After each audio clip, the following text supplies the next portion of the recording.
Oke, assalamualaikum warahmatullahi wabarakatuh. Nah, jadi di sini saya akan mempresentasikan tentang kitab Ubudiyah. Ya, jadi yang telah kemarin saya jelaskan apa namanya mengurus maid. Nah, sekarang saya akan melanjutkan tentang cara mengurus maid, yaitu cara mensolati maid dan cara mengubur maid. Nah, jadi cara solati maid itu tinggal sholat ya. Cara mensolati maid kita harus mengetahui syarat-syarat rukun-rukunnya.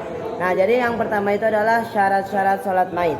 Nah, jadi syarat-syarat sholat maid yang pertama kita itu misalnya itu ketika ada sholat maid terus, nah maidnya itu mengeluarkan najis. Nah, jadi maidnya itu mengeluarkan najis.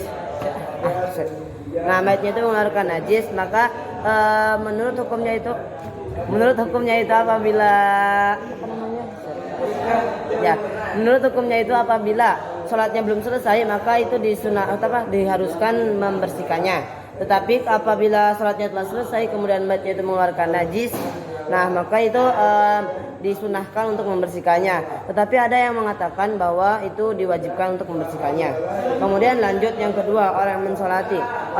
Orang yang mensolati itu berada di Orang yang mensolati itu berada di belakang berada di belakang maid.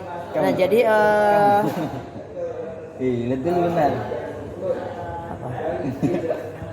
Nah, jadi jarak antara maid dan orang yang musolli. Nah, jadi orang yang menyolati itu dinamai musolli. Nah, jaraknya itu paling banyak itu kurang lebih 144 meter dan tidak ada penghalang di antara kedua. Dan tidak ada penghalang di antara keduanya. Kemudian kalau ingin melaksanakan sholat maid maka antara maid dan musollinya itu harus ada. Misalnya kita ingin sholat berarti maidnya harus ada. Nah, apabila tidak maka itu namanya sholat gaib, bukan sholat maid. Nah, terus lanjut yang kedua, rukun-rukun sholat maid. Rukun-rukun sholat maid yang pertama itu niatnya itu adalah usolli ala hadal maiti arba'at takbiratin, ada ya takbiratin makmuman atau imaman fardu kifayatin lillahi ta'ala. Nah, kemudian berdiri bagi yang mampu berdiri. Nah, kemudian dalam salat maid ini ada 4 takbir dan tidak melaksanakan ruku, i'tidal, sujud, duduk di antara 2 sudut dan tasyahud tidak ada. Jadi salat maid ini hanya 4 takbir dan dilakukan ketika berdiri saja.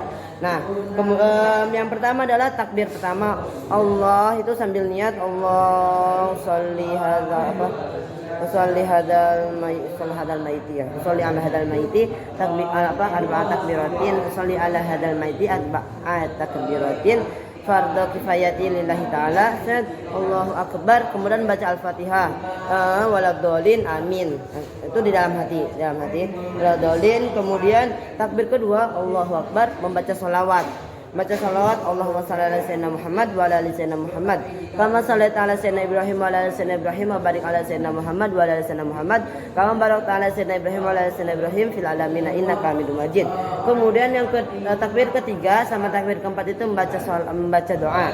Jadi doa yang takbir ketiga itu adalah Allahumma ighfir lahu warhamhu wa'afihi wa'fu anhu wa wasi' madallahu wa ghsil dan seterusnya. Kemudian takbir yang keempat itu membaca doa Allahumma tahrimna ajrahu wa la taqtina ba'dahu waghfir lana wa lahu. Nah, kemudian langsung salam. Salamnya itu disunahkan ke kanan dulu ya, seperti sholat biasa. Assalamualaikum warahmatullahi wabarakatuh. Assalamualaikum warahmatullahi wabarakatuh. Amin. Kemudian baca doa. Amin. Nah, kemudian setelah kita mensolati, ya kan tidak mungkin mayatnya didiamkan, jenazah. Ya lebih sopan jenazahnya itu diamkan. Nah, jadi cara menguburkan jenazah. Nah, cara menguburkan jenazah, sebelum menguburkan jenazah maka siapkan alat-alatnya seperti cangkul, palu dan lain-lain. Kemudian untuk menggali kubur. Nah, jadi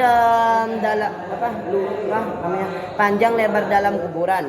Jadi panjangnya itu minimal itu panjangnya itu minimalnya itu 0,5 kalau nggak salah sepanjang maidnya. Kemudiannya itu lebarnya itu kalau nggak salah berapa gitu.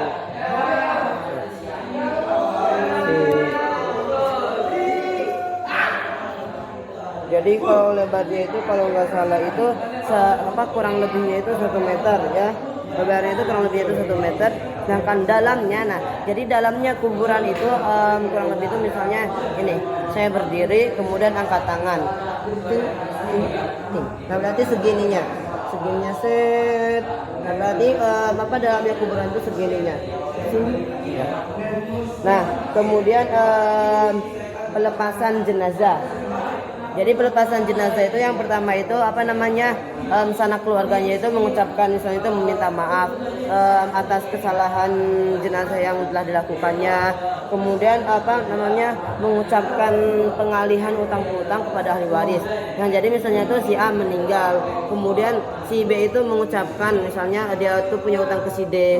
Nah kemudian mengucapkan bahwa hutangnya akan dibayar oleh si C. Nah pokoknya gitu. Nah kemudian memberitahu ya udah tuh. Kemudian ya lanjut mengantar jenazah. Nah jadi mengantar jenazah pada awalnya itu dalam mengantar jenazah. Ya, jadi mengantar jenazah itu minimal orang yang kan jenazah itu ada di dalam keranda, ada dalam keranda. Nah jadi orang yang mengusung atau mengangkat kerandanya itu 4 orang. Nah kemudian ya mengusungnya 4 orang, kemudian posisi kepalanya itu berada di depan. Jadi ini jenazah set. Nah ini maju berarti kepalanya ada di sini di depan. Ya 4 orang. Nah kemudian lanjut jadi pengiring jenazah lebih baik di depan. Nah jadi misalnya itu kan ada pengiring set. Nah itu tidak disunahkan untuk berjalan kaki, tidak boleh naik kendaraan. Kan ya makanya disunahkan untuk berjalan kaki mengikuti keranda. Tidak disunahkan untuk naik mobil. Nah kemudian ketika pengiringan jenazah ke makam, nah itu tidak diperbolehkan untuk membawa membakar dupa dan lain-lain, bakar api-api, bakar wangi-wangian. Nah yang terakhir adalah proses memakamkan mayat jenazah. Nah jadi di dalam ada 2 liang, ada macam dua tanah. Nah cara penguburannya itu berbeda. Misalnya itu tanah misalnya itu tanah cempuri, liang cempuri. Nah itu maka penggaliannya itu harus di tengah. Kemudian ada lagi satu lagi liang kemudian dia itu penggaliannya itu dari sisi-sisinya. Nah kemudian lanjut penyimpanan keranda. Nah jadi penyimpanan keranda misalnya itu ini kuburan, maka penyimpanannya itu kalau di Indonesia itu di sebelah selatan dari kuburan. Sebelah selatannya di mana? Nah